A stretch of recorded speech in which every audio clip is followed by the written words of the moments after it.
Hi everybody and welcome to an exciting update video for Darkest Dungeon 2. This is something I've had to bite my tongue on for a while now, but as you can see by the screen here in front of me, the Vestal is back, baby, and she is back with an absolute bang. Let me tell you, man, I am super excited to talk about her. She has an amazingly well done reworked kit. She is a lot of fun to play. Let's talk about this. I have a blog post here. Just suffice to say that this is a huge update. There's a lot more than just the Vestal being added to the game here. She and all these updates are already live on both the experimental and the retail version of the game, so you can definitely go check them out. The only thing I'm not going to be covering here are her shrines. Those are pretty spoilery, so I don't want to cover those. There's some very interesting stuff in them, though, so definitely go take the time to find her shrines and go play them. I may make a video on those once I can get them recorded, but right now I think we're just going to go down into how she plays, what she's like, as well as the other updates to the game. So let's talk about this blog post here. The Vestal brings a potent mix of defense options. Let's go ahead and make this a bit bigger for you. Defense, support options, and flexibility. Her divine consecrations allow her to bless ranks in combat, empowering allies who occupy them. This update allows players to unlock and upgrade the Vestal at the Altar of Hope. Visit her Shrine of Reflection to experience her origin story told in 5 chapters, including playable flashback encounters. So she is very similar to the rest of the heroes. Besides the Bounty Hunter, she has a full backstory in her shrines. She has full unlocks at the Altar of Hope, including 3 custom trinkets, as well as a signature in item and 3 paths. Now, let's talk a little bit about her playstyle. I don't have all of her abilities unlocked right now, but I will say that she is very good backline damage dealer. She is a versatile healer, and she can be played in the front ranks. Everybody wants to play the Bonk Vestal. She is back, so she is pretty versatile. Some key points here that we'll talk about are that her abilities are change slightly depending on her conviction tokens, which she generates over time, or in some other ways depending on her path. She has her new custom token, and it's called Conviction. I will show you that in a minute. In fact, let me go ahead and pull up her paths here so you can actually see what these look like. So this is one of her paths. This is what the conviction token looks like. It's this little cross symbol here. Pretty easy to spot. When she is a wanderer, she generates these at the turn start. When she is one of her paths, she has other ways of generating these, and these have different effects on her abilities. For example, Judgment, which is one of her abilities, will actually, when she has 2 tokens, it will do additional damage. When she has 3 tokens, it will burn the enemy, right? So there are actually times and places where you'd want to have one, you might want to wait a little bit longer to get the burn. Maybe you just want to go ahead and get the ability out to get the damage. And this happens with quite a few of her abilities. So pretty interesting stuff. The other 2 abilities that are really important that I want to talk about are her consecration abilities, which essentially allow her to bless a certain rank, any rank that she can get to. From when she can cast it. And there are 2 consecrations. There's Consecration of Fortitude and one of Light. And essentially what those do is they are similar to Controlled Burn. In fact, they apply to the rank, not the hero that is in that rank. And at the turn start of the hero that is located in that rank, it will then give them a buff. In the case of Fortitude, it will give them either a block token or a dodge token. When upgraded, block plus or dodge plus. And in the case of Consecration of Light, it will give them either a strength or a crit token. In the case of plus, it'll give a strength plus token, and I think it has a higher chance to give a crit token.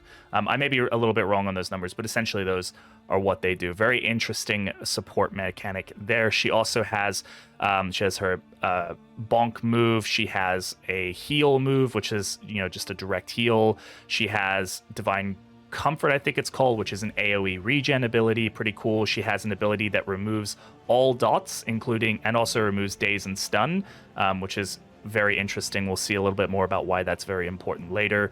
And then she also has some other healing abilities like Mantra, which actually apply healing in specific circumstances based on different paths. The paths actually modify the abilities, so pretty interesting stuff there. I don't have all of the abilities unlocked. I just kind of want to get this video out and talk about it, but we will be showcasing it more over the coming weeks, so definitely make sure to subscribe to the channel if you want to see some let's plays and gameplay of the Vestal and all of her new abilities. So let's talk about her paths here, because this is also another interesting thing that has changed only for the Vestal currently, but I'm hoping that it does come to other hero paths, and that is that the path no longer has a generic tooltip of things that it changes. As you can see here with the chaplain path, right? She gains consecration when hit, so that is a change to her. So when she gets hit, she actually gains a consecration token. And when she, for each conviction, my bad, so many C words. Conviction token, when she has each one of these, will actually enhance her stun and move resist on this path. So pretty cool. As she has more of these tokens, you might want to hoard them to increase her statistics for her stun and move. It's pretty cool. I think it's 10% per token. But the thing you'll see here is that it says affected skills. And what this means is that when you select this path, it will actually change the tooltip of these abilities. And I don't have pictures of the abilities right now, but essentially she has her Wanderer version of these abilities, and when she is a chaplain, the tooltip will actually update to reflect the changes that the path applies. So instead of having to go, okay, say for Standfast on the mana arms, when he is a bulwark, it applies taunt. You don't have to, you in this case won't have to remember that it does that anymore by going, okay, mousing over the path, okay, it applies taunt to this ability. You actually see it in the ability. Now, this doesn't apply to other heroes yet. I don't know if it's coming to other heroes, but this does seem like they're testing this as something that they want to do in the future. So if it were to be mana arms in the future, it might have bulwark and then say affected skills, and I'll actually list the skills. I think this fixes an issue that we've been seeing with like the leper, where it says, affects chop skills, and people get confused if that means chop and hew or just chop. Is that chop and chop plus, etc. This will take that out of the issue. So pretty interesting change there. I'm pretty excited to see that. Here is another one of her paths. This is Confessor. So you see she gets Conviction on turn start. Conviction increases her debuff chance, and these are the skills that it affects. And then we also have Seraph here, which she gains a conviction token when the person who has a consecration on their rank activates that consecration. So pretty interesting one there. You can have both consecrations up at the same time, just not on the same rank. So you could get basically generate 2 tokens every round, which is pretty interesting. And yeah, you can see there Consecration of Fortitude and Light, and then it also affects Mantra. So you definitely want to go in and check her abilities with the paths to see what they change. Interesting stuff there. Now, she also does have a signature in item. This is it right here. If they have a consecration, they get a buff to their health. So pretty interesting. And then we also have her 3 trinkets, her indelible trinkets. This one is called the Icon of Light. This increases her regen dealt. Also gives her, well, it says blessing here. This means consecration. This is I think they changed the name at some point, forgot to update the tooltip. But this is the consecration skills will reduce stress with no threshold. That's pretty cool. And then she gets less melee, so this is more of a support one. Smoldering Firewood, if she has a flammable item equipped, she can deal more damage. Her Illumination skill gets an additional bit of damage. Illumination being an ability that removes dodge and stealth. Pretty cool. And when she gets hit, she has a chance to apply burn to herself. And we also have Profane Scroll, which is your bonk Vestal thing here. So she's in rank 1, she gets more health. Rank 2, she gets more damage. She applies taunt to herself. It's a bit of like a tanky front row damage dealer. So that's pretty cool. So that's some of the items here that we're interested in talking about. Now, there's quite a few other changes that have been made to the game. I'm going to go through them pretty quickly here, but that's the Vestal in a nutshell. Again, there are quite a few things. She's very dynamic. She's fun to play in a lot of different ranks. Definitely check her out. I think they've done a really good job of making her kit fun. She can heal. She can do her backline damage with Judgment is actually very good. So that kind of fills a spot that a lot of us are having issues with. We have somebody else who can heal, and she can be played in the front ranks, which is pretty darn cool.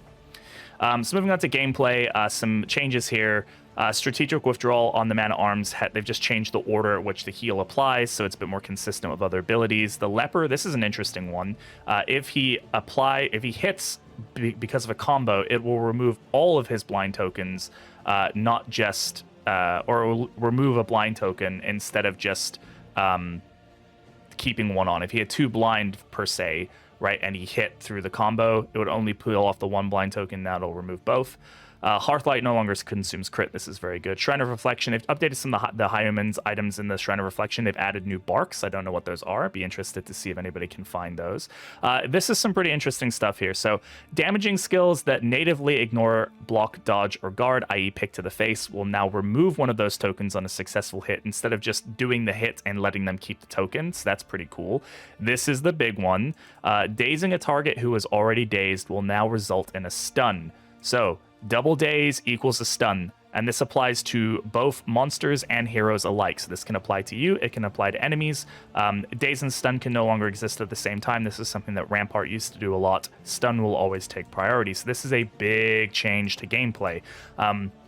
Suffice to say, this can be pretty aggravating at times, but I think it's a lot of fun. I have already had a Jester who used Encore, dazed himself, also had Anemic, procced a dazed, and then stunned himself completely by himself. So pretty interesting stuff there. I will say I don't think this is bringing back stun stalling as full as it is in Darkest Dungeon 1, but stun and daze are definitely a lot more prevalent now.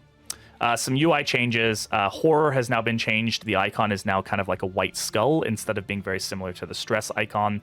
The stress halo and stress crown, which are the white and black like crowns that they get when they get stressed or de-stressed, have been changed. They look really nice. Definitely keep an eye out for those animations. There's some more resolutions. Game credits have been updated. Battle advantage chance has been named to enemy advantage chance, so just some stuff there. Tutorials have been updated as well. And some other things here. So items, there have been a few new items that have been added. General tooltip descriptions have been improved, so that's pretty good. The strongbox added. So the strongbox is a new item that increases the stacking for baubles, which is pretty cool. They've renamed the jumbo storage trunk to the spacious storage trunk. That's going to be harder for me to say. They've added a new item type called deliverable. So animal part types are no longer a currency. They are now a deliverable. That makes a bit more sense. They actually are something you don't really pay with them. You deliver them from the creature den to the inn. And there are new items. We have the makeshift javelin, Wilbur's flag, bone mallet, and pig sticker. These 4 items are all new sluice items. Now I have pictures for some of them, not all of them. So let's go through these. Here we actually have the lock strongbox, which is a deliverable item, which once you deliver it becomes the item. It actually deliver it and then it becomes a stagecoach item that allows you to increase your bauble stacking, which is really cool. This is the pig sticker item. Pretty cool here for allowing you to generate stealth and also have some combo effects. Here's the makeshift javelin. This is reminiscent of the bone saw. This is another item that is rank specific combat item that actually knocks back enemies and immobilizes them. Pretty cool. With the bone mallet, this is very relevant now with the changes to stun and dazed, so super cool to see that. And then there's also an item called Wilbur's flag. I don't have an image for that item yet. I think it has something to do with daze. I think it is a combat item that no, I think it's either a combat item that applies daze or it's a combat item that applies combo. I think it might be the combo one. I'm not sure. Somebody's going to have to show me what that is. We've also seen some changes to linseed oil, rousing ringer, and stiff drink. They've all got their daze chances modified because daze is now much more prevalent, or at least a lot stronger, now much more potent. So they've all had those reduced, so it's not as big a deal. And curing cuppa is now a noxious item. A couple other changes. Several of the hero goals have been replaced. Those are the candle goals. Off-guard region modifier has been renamed to devious plans. And then there's a bunch of fixes here, which I'm sure you all can read through. And some new tracks from the Altar of Hope update. So there's some new music as well. So pretty cool stuff here. All in all, obviously the big deal is the Vestal. Super excited to see her in the game. Definitely give her a chance. Play around with her. She has some really cool abilities, and definitely check out her. I don't want to spoil anything, but check out her shrines. They are interesting to say the least. So if you enjoyed this video and you want to make sure that you're staying up to date of all things Darkest Dungeon, do consider subscribing to the channel. It helps out loads. We're so close to 1,000. I will be getting some gameplay and some other things going as soon as I can for her, so keep an eye out for those. And if you subscribe and you hit that little notification bell, you'll be the first person to see when those things go live. So thank you all for watching. I appreciate it, and I will see you all in the next video.